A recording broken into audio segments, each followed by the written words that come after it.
проще. Давай так.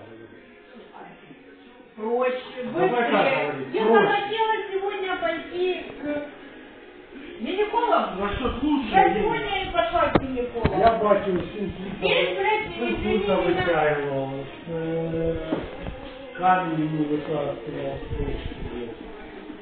Нихуя, не лучше. Ну, для меня что такое лучше? Когда мне сказали, вот это стоит сколько, и, блядь, Для меня лучше, когда я вот решила. и не переживай. Я Что ты заплачу. потом что-то заплатишь,